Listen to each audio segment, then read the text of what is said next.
Welcome back to Relationships, episode 4.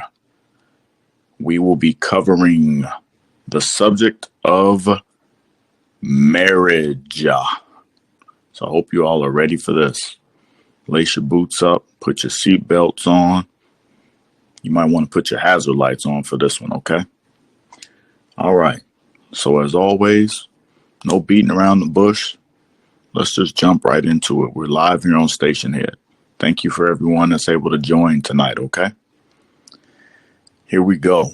So, marriage, out of all the forms of relationships that are out there, is one of the most committed, if not the most committed forms of relationships that exist between a couple.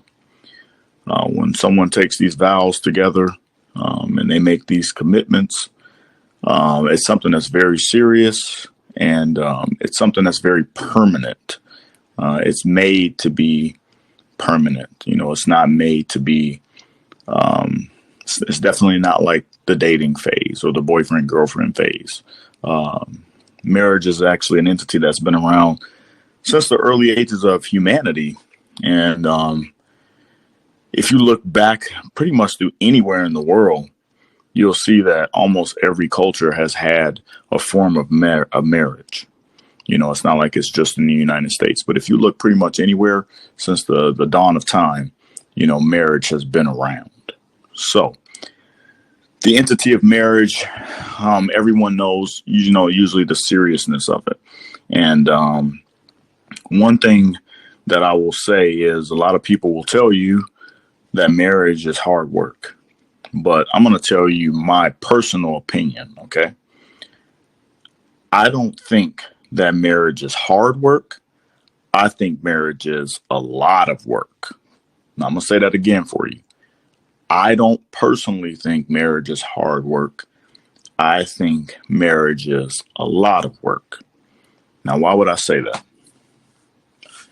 The reason I say that is before you marry someone, hopefully you went through all the steps and phases.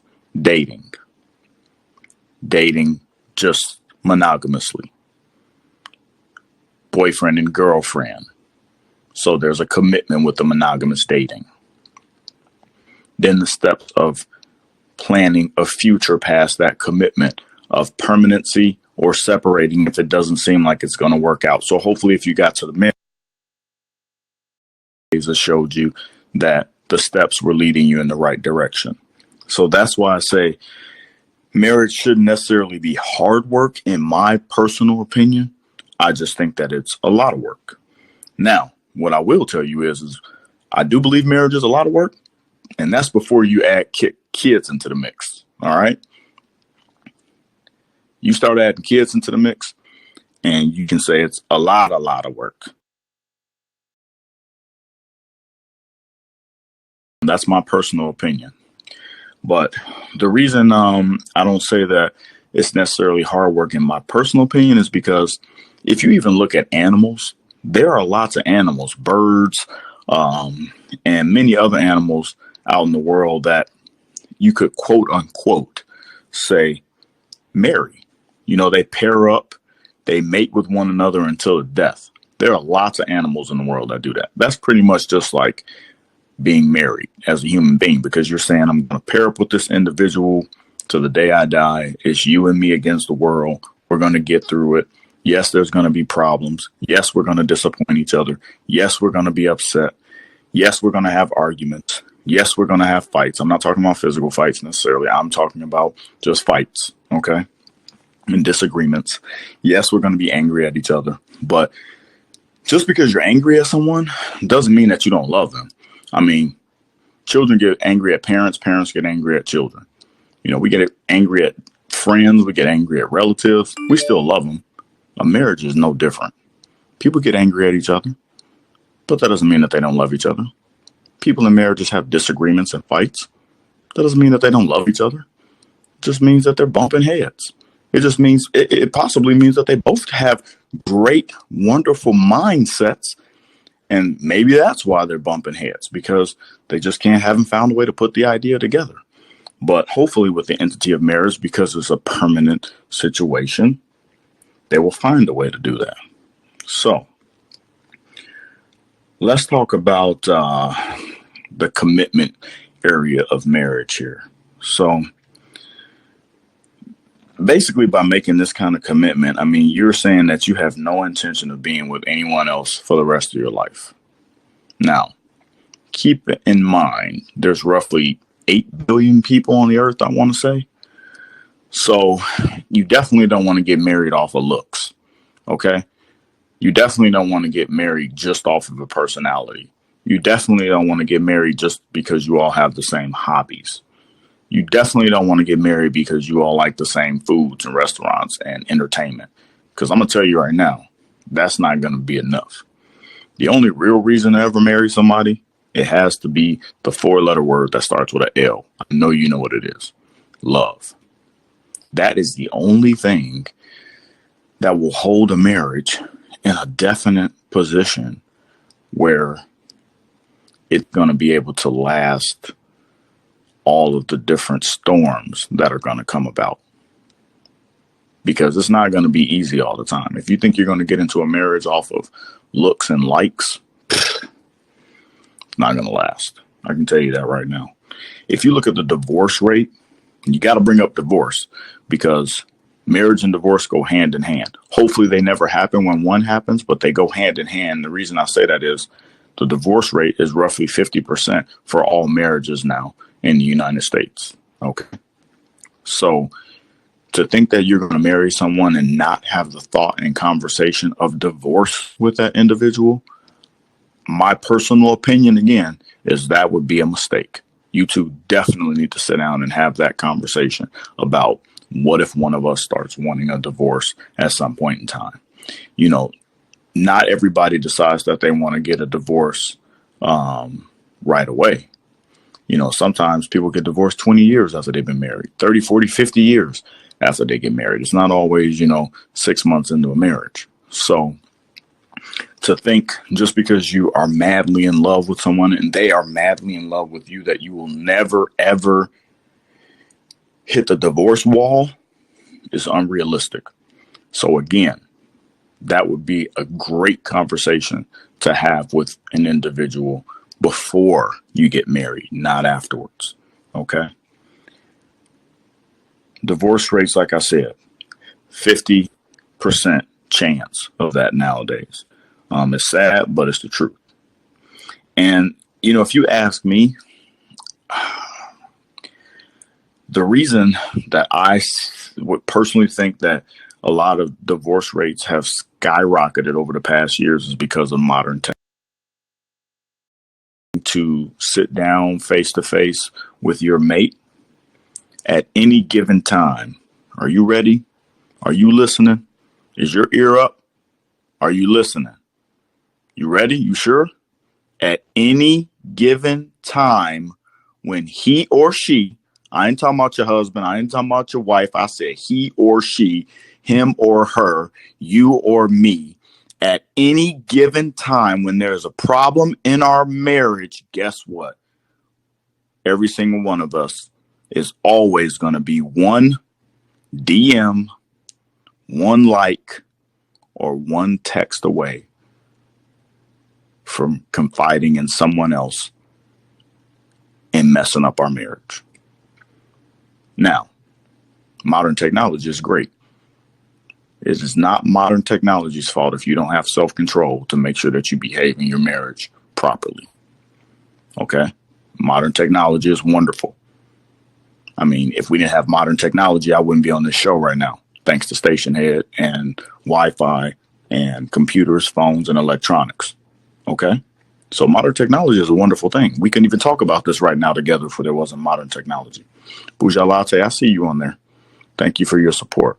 Always got my back. Yeah. One DM, one like, one text message away from messing our marriage up with somebody else, whether we have the intention to or not. And the only way to avoid that is self-control. To keep at the forefront of your mind, what do they say? The most important part of your brain, the frontal lobe part, you got to keep in that frontal lobe part of your brain that your marriage is a permanent situation. And that if there is a problem, if the love is starting to fade, if the sex ain't as great as it used to be, and you just ain't as in love with her, and now she's starting to put on a little weight, or he's starting to get some man boobs, and he's starting to bald now, and he don't look like that gym rat he looked like when you married him. He was a stud muffin fresh out of college and looking like he was about to go pro, and now he don't look like that. Now he look like, Carl Winslow. Look like a family man, a husband. And y'all got some financial issues going on, and and now your wife, she ain't, she don't look like that beautiful model that you married on the wedding day, where that tear was rolling down your face when you saw her come walking down the aisle. She just kind of looked like, what happened and who did it? That doesn't matter, because that's exactly what you signed up for. That is exactly what you signed up for when you made that commitment. Let me tell you something real quick here, okay? I was married before, and I'm going to tell you why I failed at marriage. You want to know why I failed? Because I wasn't attentive. Now, this ain't the episode where I'm going to get into all the different facets of this whole subject of relationships that I have been on and give you illustrations out of my own personal experiences. But I'm just telling you right now, I wasn't attentive. So when we talk about the word attentive, you know what I like to do. Let's just go to Google. Let's look at the word attentive. Attentive. Okay? Here we go. I'm just going to rattle it off for you. Alert, awake, watchful, wide awake, observant, perceptive, precipitant, acute, aware, noticing, heeding, heedful, mindful, vigilant, on guard, on one's guard, on one's toes, concentrating, intent, absorbed, engrossed, focused, committed, studious, diligent, scrupulous, rigorous, earnest, interested, beady-eyed, on the ball, regardful. I don't know about you, but that sure sounds like a lot of work. Doesn't sound like hard work, but it sure sounds like a lot, doesn't it? Do you remember in the beginning of this why I told you it was a lot of work? That's why. Because if you want to be a good mate, you got to be attentive. And guess what? I ain't just talking to the men. I'm talking to you women out there too. Don't think you off the hook. Ladies, I'm talking to you too. You want to be a good wife, you have to be attentive. Those same rules and regulations for your marriage commitment apply to you too. It's got to go both ways. It can't just go one way. Let's talk about what inattentive is. Okay, the opposite.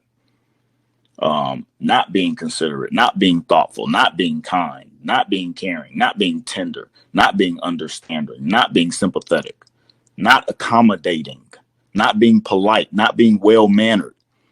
You ever heard people argue and call each other stupid and all sorts of 4-letter words and 5-letter words, or you get to work and, I'm so mad I'm married to this old, she's such a dummy and he's such an idiot and this old fool.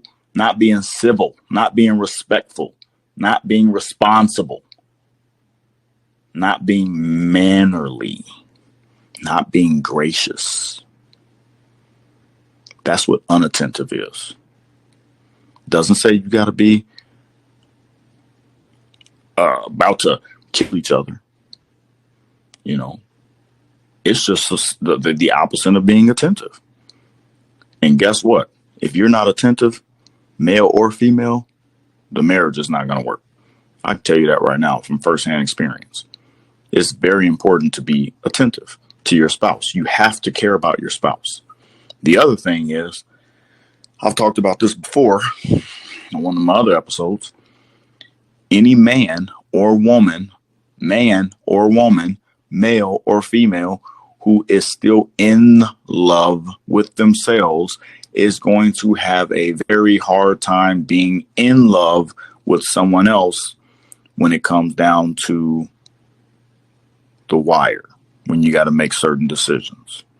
Now, everybody should love themselves. Everybody should love themselves a lot.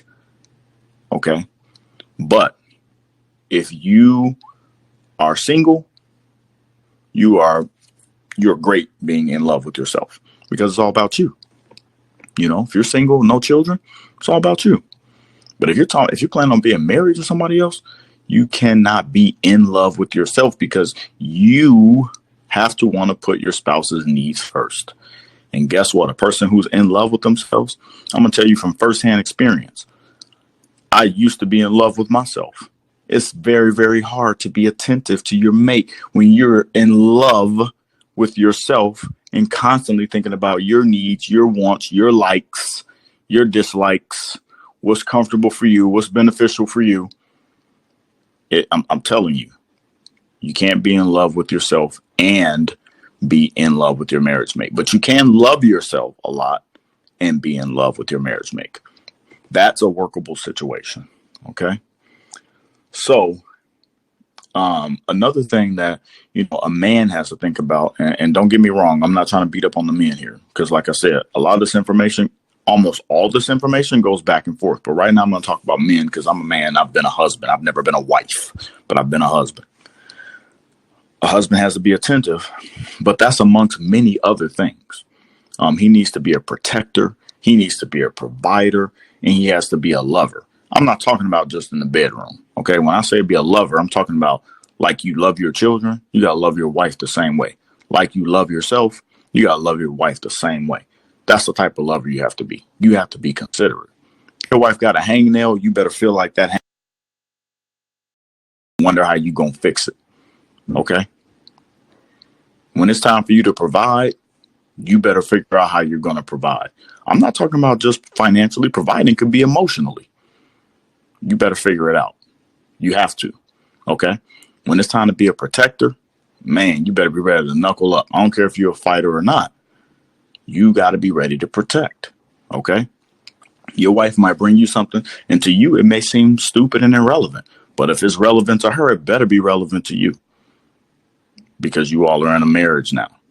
And that's why it is important to figure out before you get married if you want to be married. I don't want to hear that, oh, I was young, I didn't know. I could give you that excuse. I was 23 years old when I got married. Doesn't matter. Okay. I had a great job. I was already a father. So if you can handle those responsibilities and you can wash your own behind and get yourself to work and pay bills, know how to do all sorts of other stuff, then you better make sure you know what you're entering into when you get into a marriage. Because it's not hard work, but it is a lot of work. And if that's what you want to sign up for it. There's nothing wrong with being married. It's a lot of rewarding work. A lot of it's rewarding, especially when the scale is balanced out. If you're on a seesaw and you all are going back and forth like you are at the park, both of those kids are always happy, aren't they? But when one kid is way stronger than the other kid and keeps playing with the other kid, knocking them off and making them hurt themselves on the seesaw, one of them ends up crying. And then what happens? They don't want to play together anymore. It's just like a marriage. You got to be even. You got to be fair. There may be instances where one spouse may be stronger in other areas than the other spouse. But that doesn't mean that you can seesaw them around just because you know where those vulnerabilities are and you know that you're stronger than them in those areas. You have to be fair. You have to be considerate at all times. You have to be loving. And guess what? What's that word I gave you? Attentive. You have to be attentive. And you got to make sure that you fall under all those categories that the word attentive means. It's very important. Marriage is not a joke. Okay? So if you're thinking about marrying somebody, make sure that you are ready to sign up for a permanent commitment. This is not here to scare you. If you marry the right person, you all can have a wonderful life together. Okay. But the last thing you should be thinking about is maybe the two best incomes that you'll have together, or the way she's wearing that dress or wearing them jeans. You know what I'm saying? The way her shirt fitting, how pretty she is. I'm an eyebrow man and a teeth man. Those things are great, but you don't know what they're going to look like in 40 years. And guess what? You marry her, that's going to be your set. And the same thing with you, ladies. Hey, some good looking brothers out here. You know, maybe his beard game is strong and he got some nice hair and, you know, he work out and go to the gym. But hey, you don't know what he's going to look like in 40 years. Shoot, you don't know what he's going to look like in 10. Okay. You might start balding a little bit, gain a little weight. And let's not even talk about if your spouse gets sick and something happens to him. Because, hey, that's a part of life, too. It could really happen. Oh, Bougie Latte, here you go. The beard game. Oh, man. Nunu, I see you. I see you tuning in. Thank you. But, yeah, very, very serious, okay? Got to take marriage serious. Don't be afraid of marriage. So many people are afraid of marriage. It's nothing to be afraid of, you know? Nothing to be afraid of if you pick the right person, okay? So, I hope you enjoyed this information. I hope it was informative. Miss Jazzy, I see you chimed in. Thank you very much. Hi. And I hope this has been informative to you. And I look forward to doing another episode with you all again soon. And I hope you all look forward to it with me. Hey, it's recorded, Jazzy. You can, if you got the time, when you have the time, give it a listen. I'd appreciate it if you can. All right. Until then, my friends, everybody be safe, be blessed, make good, smart decisions. I hope you enjoyed the information. Now go be great.